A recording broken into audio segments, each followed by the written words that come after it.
Fairly in custody? I never got into that, and I won't get into that. There was a request that you made, though, about informing the corrections department about something, and I didn't understand what you were asking. I don't really. Oh no, I think all I asked was the sheriffs to keep my client around for a little bit so I could talk to him. And what did you discuss? Well, I'm not going to tell you that. You're kidding, right? You've been on this. Sir, your client said something to reporters as he was walking in about this being an insult to the American people. Do you have any comment on that? I'll have to take a look at that. No, I don't have any comment on that. I just know that, I haven't seen it, so I can't comment on something I haven't seen or heard. Any comment on the outpouring of support there's been for him online? No, I mean, people are entitled to their opinion, and like I said, if you're an American, you believe in the American criminal justice system, you have to presume him to be innocent, and none of us would want anything other than that if that were us in those shoes, and so I'm glad he has some support. Mr. Dick, you just said a moment ago that that's what lawyers do when telling their clients to be quiet. What did you mean by that? Oh, no, I mean, because I'm going to do all the talking, it's you have the right to remain silent, and I believe in that right. All right. And you are Tom. Yeah, I think the lawyer is the best qualified for the job to defend him before court and before the justice system. I think you should definitely be quiet if you're hiring a lawyer to speak for you. I think he's doing a great job right there. Thomas, Thomas, yes, middle initial M-D-I-C-K-U-R. You still have plans to hold a press conference later today? Yeah, a little bit. I'm sorry. What's on the prosecution case? You know what? I haven't received anything. I got paperwork, and I want to meet with the district attorney, and we'll have hearings. We'll be able to see all that, but I haven't seen anything. Are you, as a human being, aware of what happened in New York over the last week? Were you aware of this before you were retained? I mean, I don't have a whole lot of time to follow the news. I, of course, knew of it, but I don't follow a lot of things sometimes in the news because sometimes the press gets things wrong. Like I said, I was very irritated, getting some backlash already that some news agency had indicated we waived the arraignment. We waived the extradition, and that's what irritates lawyers like me. Is if you're going to print it, get it right. Do you find it surreal that you're now representing the guy they've been looking for? Yeah, I don't know. No. No, I think a lawyer is doing just his job. He's been defending criminals all his life.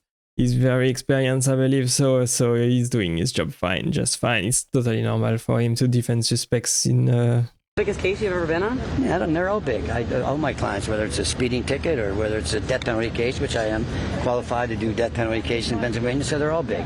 All my clients are equally important to me. Can you just explain to regular folks like what's going to happen, the timeline from now? Like I said, probably something maybe in about the next month. Like I said, the judge set some motions, some deadlines, and they're going to have to come up with some things. We're going to have to come up with some things, and we're going to move forward with that. So, just kind of pay attention to that. Right. It seemed like on the bench you guys were sharing a little laugh. Like, have you formed a little friendship with him? Sharing on the bench? What do you mean on the bench? Like when you were sitting up there at the table, you were kind of... have you formed a little friendship with him? Yeah, I mean, he's my client, and, I want him to have trust and faith in me, and I want to have trust and faith in him, and, yeah, I mean, we're human beings, and we have a relationship. Is he going to have a trust in the system? Is he going to have a trust in the system? Well, I'm trying to, that's why I talk about presumption of innocence, things like that. I'm hoping to instill that trust in the system with it. Again, I can't comment any further on that. Do you have any concern about his health, mental health? Do you have to reach out to explain? I won't comment on that. That doesn't mean I do or I don't, but I just... Thank you, sir. Thank you. He did a great job. He did a great job before the press. I think it was a great interview. I think he's doing his job properly, not sharing anything. If he's going to plead innocent or guilty, probably innocent. We will see exactly what happens over the next coming days. This is the lawyer for Luigi Mangione. It's called for extradition reports. After the first hearing, this is the first interview before the press of the CEO. Luigi Mangione was arrested in the shooting of UnitedHealthcare CEO Brian Thompson in New York City, in Manhattan. People are saying, I can't believe I'm rooting for a lawyer. He seems like a good person. He seems like a very intelligent, competent person who wants the best for people in general. So I think he's going to do a great job. We will see. He probably accepted this case also to become a little bit more popular because it's great publicity. Every news network is talking about this, so I can totally understand why you would want to defend a case like this. It totally makes sense to me as a business perspective. all my clients are equally important. I like this lawyer, right? This poor Tony, can you tell us what you talk about? Of course, he cannot. RIP to all those who denied healthcare. Yeah, top-notch lawyer. Yeah, I agree. This is a good lawyer. He's doing his job properly. He's probably gonna get paid a lot as well. I'm not sure how he's gonna win this case, but we will see. He's probably gonna plead innocent. This guy is an excellent communicator. Yeah, totally agree with that. Totally agree with what he's saying. Finally, a lawyer who is actually professional. This is a good lawyer. Prime example of what a lawyer should do answering questions and before the press. Let's hear the news. Luigi Mangione considered bombing Manhattan and penned sick to-do list before shooting the CEO. Allegedly, he considered bombing Manhattan as well as he planned an attack on the CEO. He appeared in court at 26-year-old on Tuesday fighting against extradition to New York, where he is charged with second-degree murder. Okay, that is very, very, very, a very good move for him not to go back there. He had a spiral notebook in which he wrote a to-do list. Wow. He had the idea of using a bomb, and he determined that shooting would be more targeted. Okay. This is probably a dangerous person, probably a very unstable person. I'm not sure what he was willing to accomplish with this, but we will see exactly how the trial unfolds, and we will report it all here on this channel. So if you want to hear a little bit more about Luigi Mangione, we can watch this video. Luigi Nicholas Mangione. Luigi Mangione had the world at his feet, a son of wealth and privilege. But the popular young man who gave the valedictorian speech at a prestigious private school is now in a prison cell, the suspect in the murder of the CEO that has transfixed America.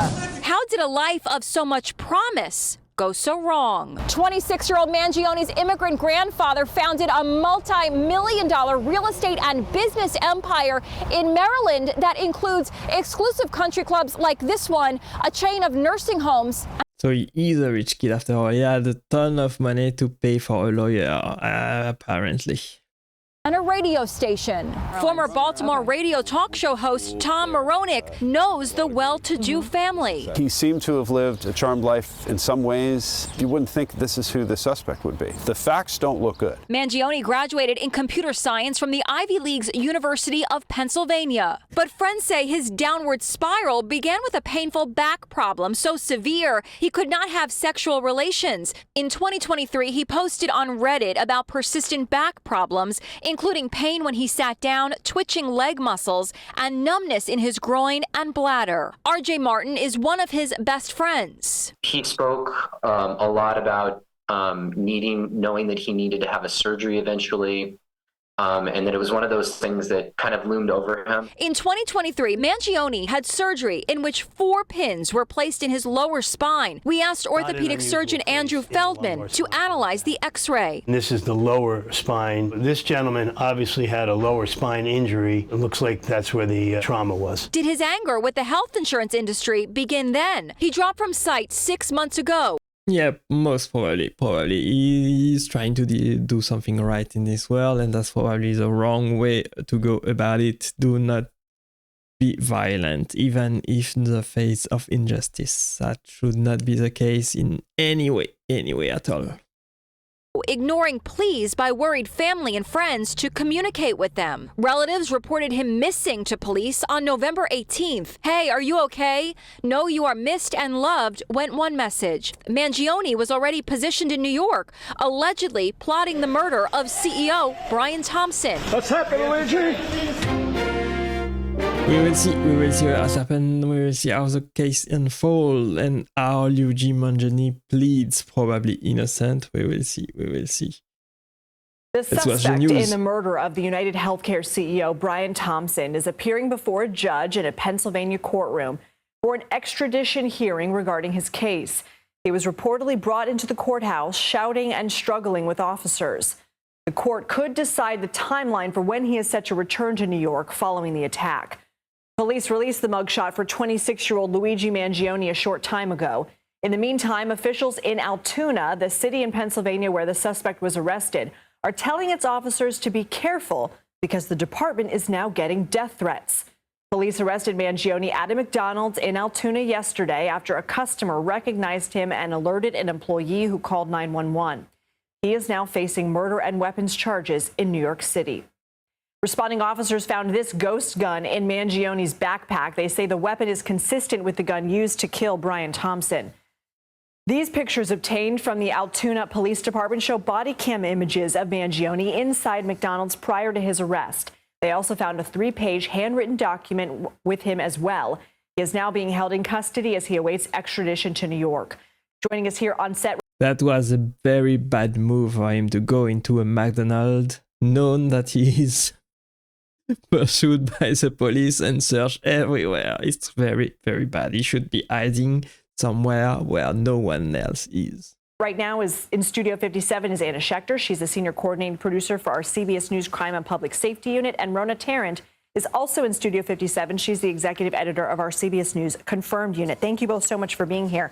So Anna, that handwritten document, I have to think, contains a lot of information. What more are we learning about who this man is and maybe the picture that law enforcement is starting to get of a motive? Well, sure. Well, police do believe that grievances against UnitedHealthcare in particular and the insurance companies, that business as a whole, are what motivated him to carry out this violence. They also believe that he may have been inspired by Ted Kaczynski, the Unabomber, that he read that book that Kaczynski wrote, posted a positive review online, and police are taking that into account. Yeah, that totally makes sense to me. I truly believe that is probably his motive right there. Also padded onto this motive, don't forget the deny, delay, depose words written on the bullets and shell casing. So all of this together is painting a pretty clear picture of what his target was. Do we know anything more about that handwritten document? Anything more of our reporting that you can tell us about what its contents contained? Well, it was basically calling the insurance companies parasites, the executives parasites. It talked about how while these big companies are raking in profits, the healthcare companies specifically, the U.S. is number 42 in life expectancy. So he was ranting about how Americans are not reaping the benefits that the companies are. Yeah, totally makes sense. I think when you are the richest country in the world, you should have a normal healthcare for everybody. Everybody should be able to afford healthcare and to live decently in the richest country in the world and not be 42 on the life expectancy. Police are looking to tie, obviously, the suspect to evidence found in New York. Are they any closer to linking him to some of the items that were found? Well, the clothing that was found on his person in Altoona, Pennsylvania, matched that of what the shooter was wearing. So there's that. He also presented the local police with this very same fake New Jersey driver's license that he used to check into that hostel on the Upper West Side. So that is firmed up. We're still waiting on confirmation on the gun. Was that actually the murder weapon? What about the backpack that we see the suspect wearing in the surveillance images? Have police found the backpack? So police believe that backpack was discarded in Central Park. And that backpack, remember, contained Monopoly money, also a Tommy Hilfiger jacket. He also had another bag. This is one of my big questions. He had another bag with him at that McDonald's. He had a laptop and another bag. Where did he stash that bag? There are pieces to this puzzle of his planning, of the timeline, and we don't still have answers to those. Yeah, they're probably gonna find all the pieces from the puzzle very, very, very soon. We will see about that. I truly believe that they will go and search everything, probably find everything that is present in the area. Some missing clues, they're gonna find everything. He wasn't ranting about our country being 42 in healthcare outcome. He was stating a fact. Ranting. He was stating facts. Healthcare is a human right. Yeah, I agree with what people are saying. Justice for the rich, not for the poor, is an insult to the American people. Wow. The American public really likes Mangione. That speaks volume about how awful corporate healthcare system is. Yeah, I agree. I agree that you should definitely have better healthcare for everybody in the richest country in the world. It's probably the only developed country in the world where the healthcare system is so bad and that people can get denied healthcare insurance even though they paid for it. That's insane to me. That's insane to me.